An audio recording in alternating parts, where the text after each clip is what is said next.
जय हिंद। आज हम जानेंगे वेव के बारे में। वेव बोले तो तरंग के बारे में, ठीक है, तरंग के बारे में। और तरंग होते कितने प्रकार के हैं? तो तरंग होते हैं दो प्रकार के। कितने प्रकार के होते हैं? तरंग दो प्रकार के होते हैं, ठीक है। एक होता है यांत्रिक तरंग, एक होता है विद्युत चुम्बकीय तरंग, ठीक है। पहला क्या होता है? पहला होता है यांत्रिक। पहला क्या होता है? यांत्रिक। और दूसरा क्या होता है? तो विद्युत चुम्बकीय तरंग, ठीक है। ओके, यहाँ तक कोई दिक्कत नहीं है। यांत्रिक तरंग को चलने के लिए जो है किसी न किसी सहारे की जरूरत पड़ती है। जैसे कि ध्वनि। ध्वनि कैसी तरंग है? तो यांत्रिक तरंग है, ठीक है। यांत्रिक तरंग के अंतर्गत ये सब आते हैं। इसको चलने के लिए माध्यम की जरूरत पड़ती है, ठीक है। जैसे कि किसी को आवाज़ देना है, ठीक है, या फिर किसी को ऐसा कर कोई कहीं ना कहीं मतलब उसे सुनाई पड़े, या डीजे उजे बजाते कहीं ना कहीं ध्वनि तरंग उत्पन्न करने के लिए किसी न किसी माध्यम की जरूरत पड़ती है, ठीक है। लेकिन विद्युत चुम्बकीय तरंग जो है इसमें चलने के लिए कोई माध्यम की जरूरत नहीं पड़ती है। जैसे कि प्रकाश, टॉर्च लीजिए, ठीक है, टॉर्च लीजिए। और टॉर्च अगर जलाते हैं और ऊँच छत पे हमको लाइट पहुंचाना है तो वहाँ पे माध्यम की जरूरत पड़ेगा, नहीं ना। यहाँ से जलाएंगे तो ऑटोमेटिक ही वहाँ चल जाएगा, मतलब हवा में लहराते हुए। ओके, तो इसको चलने के लिए माध्यम की जरूरत नहीं पड़ती है, जबकि ध्वनि तरंग चलने के लिए माध्यम की जरूरत पड़ती है। तो ध्वनि चलने के माध्यम की जरूरत कैसे पड़ती है ये जानते हैं। पहले हम यांत्रिक तरंग के बारे में देखने वाले हैं, जिसमें कि ध्वनि के बारे में जानेंगे। तो ध्वनि तरंग जो चलती है सबसे ज़्यादा किस में चलती है? ठोस में चलती है, उसके बाद फिर द्रव में चलती है, फिर जाके गैस में चलती है। ये सब क्या है? ये सब माध्यम है। लेकिन प्रकाश को चलने के लिए कोई माध्यम की जरूरत नहीं पड़ती है। तो वही हम आज देखने वाले हैं। तरंग होते हैं दो प्रकार के, एक होते हैं यांत्रिक तरंग, होते हैं विद्युत चुम्बकीय तरंग, जिसमें कि पहले हम यांत्रिक तरंग के बारे में हम लोग जानेंगे, ठीक है। तो यांत्रिक तरंग को समझते हैं। देखिए और दूसरा है विद्युत चुम्बकीय तरंग। ओके, तो हम यांत्रिक तरंग के बारे में जानने वाले हैं। इसे चलने के लिए माध्यम की जरूरत पड़ती है, ठीक है, माध्यम। और ये जो होता है अनुप्रस्थ भी होता है, अनुदैर्घ्य भी होता है। लेकिन यांत्रिक तरंग में अनुप्रस्थ जो होता है वो दो ही कंडीशन को फॉलो करता है, ठोस द्रव को ही फॉलो करता है। जबकि अनुदैर्घ्य जो है वो तीन कंडीशन को फॉलो करता है, ठोस द्रव गैस, तीन कंडीशन को फॉलो करता है। लेकिन एग्जाम में लगाना होता है तो हम जाके अनुदैर्घ्य तरंग लगा देते हैं, ठीक है। ध्वनि कैसी तरंग है? तो अनुदैर्घ्य तरंग है। क्यों? क्योंकि ये तीन कंडीशन को फॉलो करता है। यहाँ तक कोई दिक्कत नहीं है। अब समझते हैं ध्यान से। ध्वनि को हम V0 से दर्शाते हैं। ध्वनि तरंग को, ध्वनि को हम क्या दर्शाते हैं? V0 से दर्शाते हैं, ठीक है, मतलब साउंड को। और ध्वनि की चाल जो होती है वायु में ध्वनि की चाल कितना है? तो 330 मीटर पर सेकंड वायु में ध्वनि की चाल है, ठीक है। 332 भी देता है, लेकिन आप 330 भी याद रख सकते हैं। ओके, यहाँ तक कोई दिक्कत नहीं। इसे चलने के लिए माध्यम की जरूरत पड़ती है। जैसे कि सबसे ज़्यादा ध्वनि किस में सुनाई पड़ेगा? तो ठोस में सुनाई पड़ेगा, उसके बाद द्रव में सुनाई पड़ेगा, उसके बाद गैस में सुनाई पड़ेगा, ठीक है। इस तरह से इसका माध्यम है। ओके, सबसे ज़्यादा ठोस में, उसके बाद द्रव में, उसके बाद गैस में सबसे ज़्यादा ध्वनि सुनाई पड़ेगा, ठीक है। यहाँ तक कोई दिक्कत नहीं है। निर्वात में क्या ध्वनि चलेगी? निर्वात में ध्वनि चलेगी। जैसे कि चांद पे, जैसे कि अपोलो 9, अपोलो होता है ना 11, तो इसमें जाता है। नील आर्मस्ट्रांग गया था ना चांद पे। तो आपको क्या लगता है चांद पे अगर वो है तो वो दो व्यक्ति गया था, एक नील आर्मस्ट्रांग गया था, एक एल्विन एल्ड्रिन गया था, ठीक है। तो नील आर्मस्ट्रांग सोचेगा कि वो व्यक्ति को हम आवाज़ दे के बुला ले तो क्या उसे सुनाई पड़ेगा? नहीं सुनाई पड़ेगा, क्योंकि एक तरह से निर्वात है, वहाँ वायुमंडलीय नहीं है। ओके, यहाँ तक कोई दिक्कत नहीं है। तो निर्वात में जो है ध्वनि उत्पन्न नहीं होता है। ओके, याद रखिएगा। और आगे क्या है? तो ध्वनि को हम V0 से नापते हैं, ठीक है। और वायुमंडल में ध्वनि की चाल कितने हैं वायु में? तो 330 मीटर पर सेकंड है। और ये ध्वनि की चाल को सर्वप्रथम किस वैज्ञानिक ने नापा था? तो लैप्लॉक्स ने। किसने नापा था? तो लैप्लॉक्स नाम का एक वैज्ञानिक था, वही जो है ध्वनि चलती है कि नहीं चलती है वही पता लगाया था। यहाँ तक कोई दिक्कत नहीं है। अब समझते हैं ध्यान से वस्तु की चाल, ठीक है। वस्तु की चाल जो है, वस्तु की चाल और ध्वनि की चाल, ठीक है। कहने का अर्थ ये हो गया कि ध्वनि की चाल अगर वस्तु की चाल से ज़्यादा है, कहने का अर्थ ये हो गया कि वस्तु की चाल कम है और ध्वनि की चाल ज़्यादा है, तो इस कंडीशन को बोलते हैं हम लोग सबसोनिक। क्या बोलते हैं? सबसोनिक। सबसोनिक में ध्वनि की चाल ज़्यादा होती है वस्तु से, तो इसे बोलते हैं सबसोनिक। और दूसरा होता है वस्तु की चाल ज़्यादा है ध्वनि की चाल से, तो इस कंडीशन को क्या बोलते हैं? सुपरसोनिक। इस कंडीशन को क्या बोलते हैं? सुपरसोनिक। जैसे कि मिसाइल एक तरह से वस्तु है, तो ध्वनि जो है, ध्वनि इससे ज़्यादा उत्पन्न होता है, ठीक है। तो मिसाइल हो गया, फाइटर जेट हो गया, ये सब क्या है, ये सब वस्तु है कहीं ना कहीं। तो ये सब जो है ये सब सुपरसोनिक के अंतर्गत आते हैं। कहने का अर्थ ये हो गया वस्तु की चाल ज़्यादा है और ध्वनि की चाल अगर कम रहे तो उसे बोलते हैं सुपरसोनिक।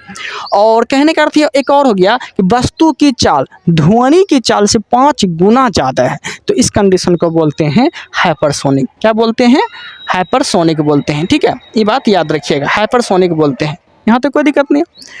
और ध्वनि की चाल जो है मतलब निकाला जाता है मैक संख्या से, ये बात भी याद रखिएगा। ओके, अब आगे देखते हैं ध्वनि को प्रभावित, ध्वनि किससे किससे प्रभावित होता है वो जानते हैं। ध्वनि पे दबाव लगाइए, दाब बढ़ाएंगे ध्वनि पे तो उस पर जो है कोई प्रभाव नहीं पड़ेगा। ठीक है, उस पर कोई प्रभाव नहीं पड़ेगा, यहाँ तक कोई दिक्कत नहीं। आगे अनुभार, ठीक है, अनुभार पे उल्टा प्रभाव पड़ता है, अनुभार पे उल्टा प्रभाव पड़ता है। अनुभार कम रहेगा तो ध्वनि की चाल ज़्यादा होगा, अनुभार कम होगा तो ध्वनि की चाल ज़्यादा होगा। जैसे कि हाइड्रोजन में ज़्यादा ध्वनि की चाल होगा कि O2 में ध्वनि की चाल ज़्यादा होगा, तो क्या बोलेंगे आप, तो ज़्यादा होगा हाइड्रोजन में। क्यों, क्योंकि अनुभार जो है इसका अनुभार और ऑक्सीजन का अनुभार से कम है। किसका अनुभार कम है, हाइड्रोजन का अनुभार कम है, तो जिसका अनुभार कम रहेगा उसमें ध्वनि की चाल ज़्यादा होगा। ओके, यहाँ तक कोई दिक्कत नहीं है। ठीक है, और ताप, ताप बढ़ाने से ध्वनि पे क्या प्रभाव पड़ता है, तो ताप बढ़ाएंगे तो ध्वनि की चाल भी बढ़ेगा, ताप बढ़ाएंगे तो ध्वनि की चाल भी बढ़ेगा। ठीक है, यहाँ तक कोई दिक्कत नहीं है। तो सीधा प्रभाव पड़ता है, ताप पे सीधा प्रभाव पड़ता है, अनुभार पे उल्टा प्रभाव पड़ता है, और आर्द्रता, आर्द्रता पे भी सीधा प्रभाव पड़ता है। ठीक है, आर्द्रता मतलब नमी, ठीक है, नमी बढ़ाएंगे, आर्द्रता बढ़ाएंगे तो ध्वनि की चाल भी बढ़ेगा। ओके, यहाँ तक कोई दिक्कत नहीं है, तो सीधा प्रभाव पड़ता है। ओके, आगे प्रत्यास्था, प्रत्यास्था पे भी सीधा प्रभाव पड़ता है। प्रत्यास्था मतलब क्या, एक हो गया लकड़ी, एक हो गया लोहा, एक हो गया लकड़ी, एक हो गया लोहा। एक लकड़ी का बाल्टी लीजिए, एक लकड़ी का लोहा लीजिए। ठीक है, जब लकड़ी का बाल्टी बजाएंगे तो आपको उतना ज़्यादा ध्वनि सुनाई नहीं पड़ेगा, लेकिन लोहा का बाल्टी बजाएंगे तो उसमें ध्वनि ज़्यादा सुनाई पड़ेगा। तो आप बताइए कि प्रत्यास्था किसका ज़्यादा है, लोहा का बाल्टी का ज़्यादा प्रत्यास्था है कि लकड़ी के बाल्टी की प्रत्यास्था ज़्यादा है? तो आप क्या बोलेंगे, लोहा के बाल्टी का प्रत्यास्था ज़्यादा है, इसीलिए उसमें ध्वनि ज़्यादा सुनाई पड़ेगा, क्योंकि प्रत्यास्था पे सीधा प्रभाव पड़ता है। ओके, यहाँ तक कोई दिक्कत नहीं है। ध्वनि की विशेषता देखते हैं आप, ध्वनि की विशेषता देखते हैं। ओके, ध्वनि की विशेषता में क्या आते हैं, तीव्रता। ठीक है, तीव्रता क्या होता है, तीव्रता मतलब डेंसिटी, तीव्रता बोले तो डेंसिटी। डेंसिटी अगर बढ़ाएंगे तो ध्वनि की चाल तेज हो जाएगा, डेंसिटी बढ़ाएंगे तो ध्वनि की चाल तेज हो जाएगा, डेंसिटी घटाएंगे तो ध्वनि की चाल कम हो जाएगा। ठीक है, तो इस पे सीधा प्रभाव पड़ता है। ओके, यहाँ तक कोई दिक्कत नहीं है। और तीव्रता को, ध्वनि की तीव्रता किस में नापते हैं, तो डेसिबल में नापते हैं। ध्वनि की तीव्रता किस में नापते हैं, तो डेसिबल में नापते हैं। यहाँ तक कोई दिक्कत नहीं है। आगे क्या है, तीक्ष्णता। आगे क्या है, तीक्ष्णता। आप समझते हैं तीक्ष्णता, तीक्ष्णता पे ना उल्टा प्रभाव पड़ता है, तीक्ष्णता पे उल्टा प्रभाव पड़ता है। ये बताता है कि ध्वनि मोटा होगी या पतला होगी। ठीक है, तो कहने का अर्थ ये हो गया कि अगर तीक्ष्णता बढ़ाएंगे, पिच जिसे बोलते हैं शायद, पिच, तो तीक्ष्णता बढ़ाएंगे ना ध्वनि की चाल हो जाएगा पतला, और तीक्ष्णता अगर घटाएंगे तो ध्वनि की चाल हो जाएगा मोटा। ओके, तीक्ष्णता अगर बढ़ाएंगे तो क्या होगा, ध्वनि हो जाएगा पतला, और ये घटाएंगे तो ध्वनि हो जाएगा मोटा, मतलब कि इस पे जो है उल्टा प्रभाव पड़ता है। ओके, फ्रीक्वेंसी बढ़ाएंगे तो क्या होगा, ध्वनि पतला हो जाएगा, और फ्रीक्वेंसी घटाएंगे तो ध्वनि मोटा हो जाएगा। यहाँ तक कोई दिक्कत नहीं। जैसे कि लड़की का ध्वनि और लड़का का ध्वनि, साउंड, ये दोनों में तीक्ष्णता किसका ज़्यादा है, तो बोलेंगे लड़की का, क्योंकि लड़की का आवाज़ होता है पतला और लड़का का आवाज़ होता है मोटा। तो फ्रीक्वेंसी ये दोनों में से किसका ज़्यादा है, तो बोलेंगे लड़की का। तो लड़के का क्यों ज़्यादा है, तो उसका फ्रीक्वेंसी ज़्यादा है, इसलिए उसका आवाज़ पतला है। ओके, यहाँ तक कोई दिक्कत नहीं है। आगे देखते हैं गुणता। ठीक है, गुणता पे ध्वनि का क्या पता कर सकते हैं हम, तो वो अंतर पता कर सकते हैं, लड़का है या लड़की है, ठीक, अंतर पता कर सकते हैं। ओके, तो गुणता से अंतर पता किया जा सकता है।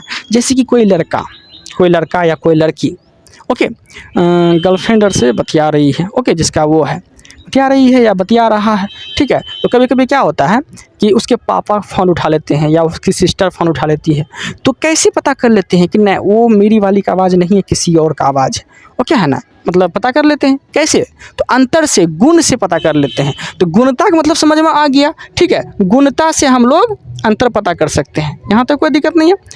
अब जो हम तीक्ष्णता में को जो है वो 3 भागों में बांटा गया। कितने भागों में बांटा है? 3 भागों में बांटा है, ठीक है। जिसमें कि अपसर्ब, सर्ब और परासर्ब तीनों आते हैं।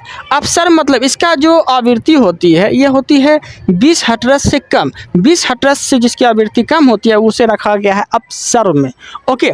और सर्ब 20 से 20,000 हर्ट्ज तक जिसकी आवृत्ति होती है उसे बोलते हैं सर्ब हम लोग के लिए, ओके। परासर्ब, परासर्ब मतलब 20,000 हर्ट्ज से ज़्यादा हो जिसका, उसे रखा गया है परासर्ब तरंग के अंतर्गत, उसको रखा गया है। और परासर्ब तरंगे कौन उत्पन्न करता है? तो चमगादड़। कौन करता है? चमगादड़, चमगादड़, ठीक है।